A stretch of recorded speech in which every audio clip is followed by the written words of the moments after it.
Trade protection. Is it good or is it bad? Well, it just kind of depends.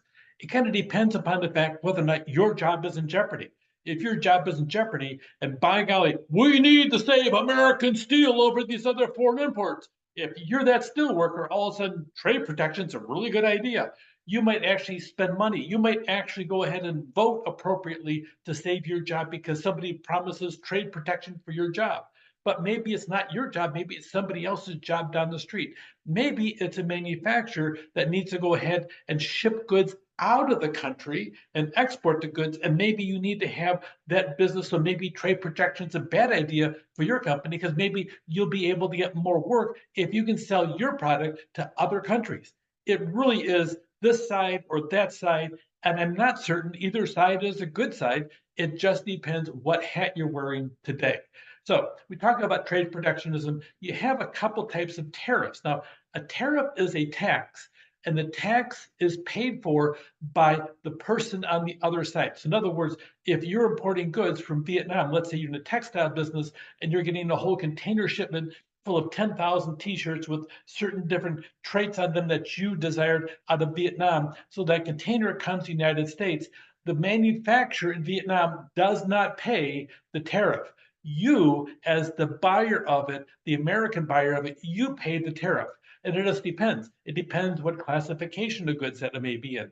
If there's a lot of trade protectionism, you may pay up to 25% tax on those goods coming into the country. Sometimes, literally, when we started imposing stuff on China, China then turned around and instead of paying 20% tariffs on some of the goods, they would ship them to Brazil. Brazil would sit there, swap out the stickers on them, and then we would receive the goods from Brazil. And actually, the people in Brazil were making massive amounts of money because there is almost no trade protectionism at all from Brazil. We almost have a flow market between the two of them. So that being said, all of a sudden they're going around a tax of 20 to 25%, not paying it because they're just swapping stickers out. Oh, wait a minute. They might have actually moved the packages from inside one box into a Brazil box too.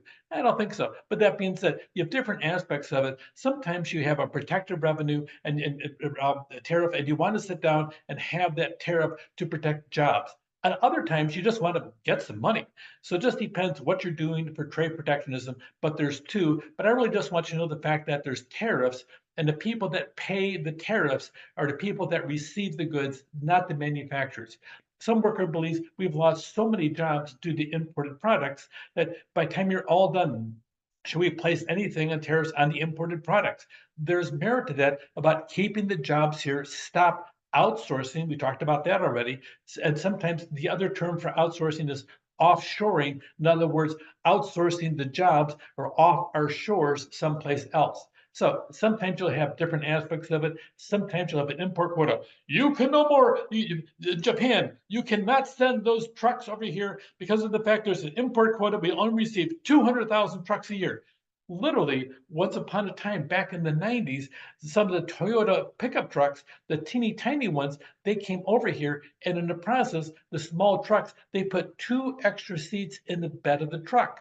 The reason for that was by having 4 seats on the truck, it qualified for a different type of tariff, and that it went around the import quota, even though the 2 seats in the back were just junk seats in the process. They're plastic seats. You could unbolt them as soon as you bought it and everything else and have a normal 2-seat small pickup truck, but they were using different tools to get around the import quota.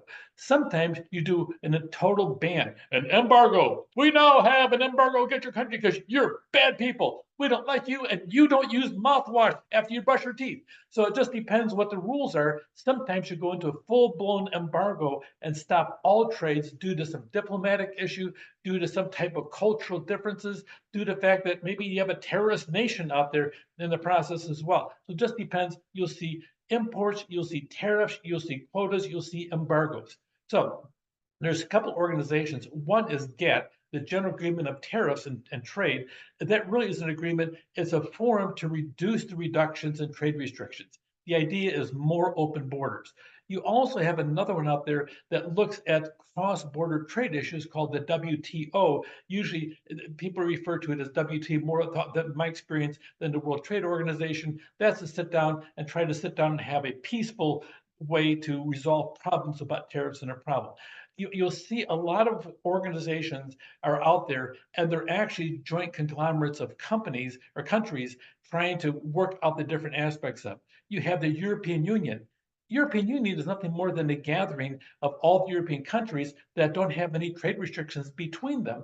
They act as one body, a little bit like once upon a time the United States. United States, once upon a time, our states had different aspects between the borders until we got to be so big, we dropped all those things in the aspect of trading between states. So we can actually buy something from Massachusetts and not pay a tariff to get it over here in California. The European Union now is operating the same way generally. So you have different things like that, including not looking at a passport as valid in Italy as well as France, as well as Spain, and so on.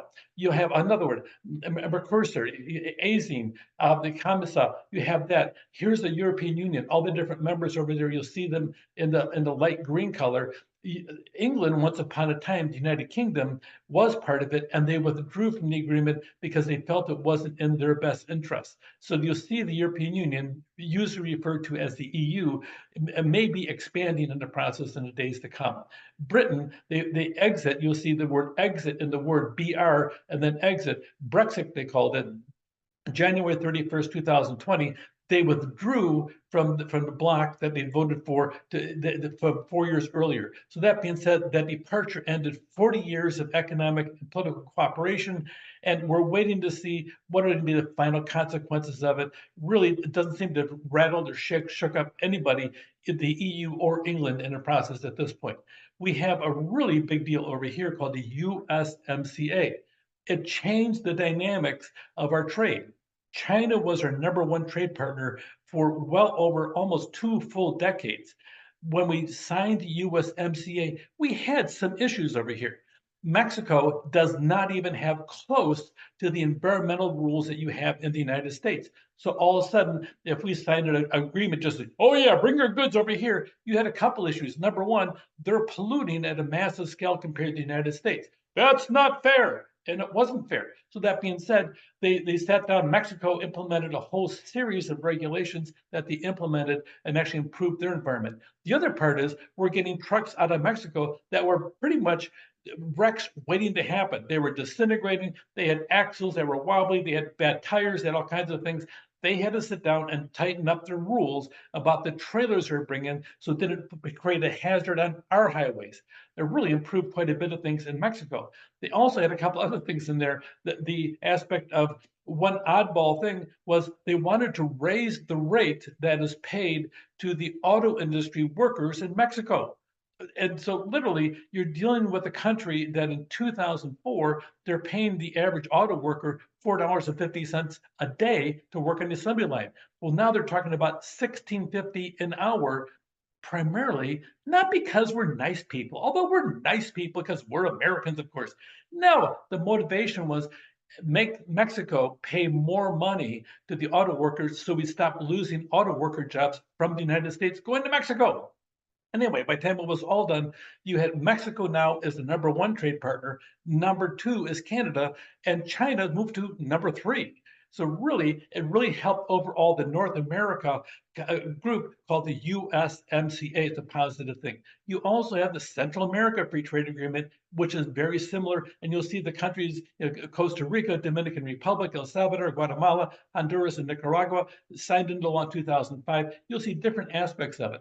A lot of it on the USMCA, we wanted to eliminate the trade barriers, really facilitate goods and services, cross employment between the countries, promote conditions of fair competition, investment opportunities, make certain there's intellectual property, non-tangible assets. We'll talk more about that in a later chapter, but intellectual property. So that way our trademarks, our copyrights are not stolen by those countries. We do have a lot of that happening with some other countries that make it almost a practice to steal our ideas and have really a framework of regional cooperation, improve North America overall. It's been a really positive thing overall. It replaced an old agreement called NAFTA, North American Free Trade Agreement, and the USMCA was ratified in 2020.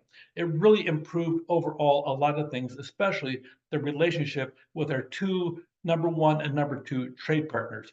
The Central America Free Trade Agreement, you'll see that over there. China The future trade is 1.4 billion people. India is rapidly rising. Okay, here it says 1.3. They literally just passed 1.4 billion about a week before this presentation. So that being said, Brazil is going to dominate the world market because it's got a huge amount of raw materials. We're going to see India rise rapidly overall in the world economic picture, as well as Brazil. They will become major players. Right now there's growth in China, except for the fact that they've had a decline in their birth rate. Of all things, by the time you rolled into this century, China had one child per family. You too can have it. I had the strangest thing happen. Once upon a time, when I had a group of Chinese HR professionals, they came to visit my office in human resources at College of the Desert. We're talking the years 2006. They wanted to know how I issued licenses for couples to have children. Huh? That was my response. It says, yeah, in our country, you have to go to the HR office and get a permit to have children. I says, okay, we don't do that here. Well, what about to get married?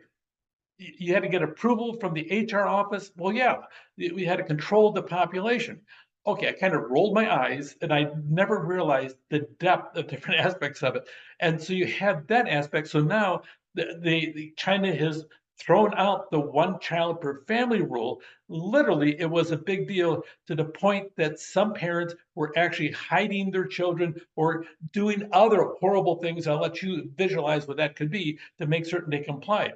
But that being said, now China is asking families to have more children, and they don't want to because they want to sit down and enjoy a lifestyle that has more wealth to it than spending it on raising children. So that being said, it's kind of a really strange thing. Outsourcing, sometimes called offshoring, depends where you're at. Sometimes U.S. firms, we talked about the aspect of outsourcing, but offshore outsourcing, where you're putting things into other countries, is becoming much easier to do as we have really solid transmission capabilities on computers and other technologies in the process. Here's the pros.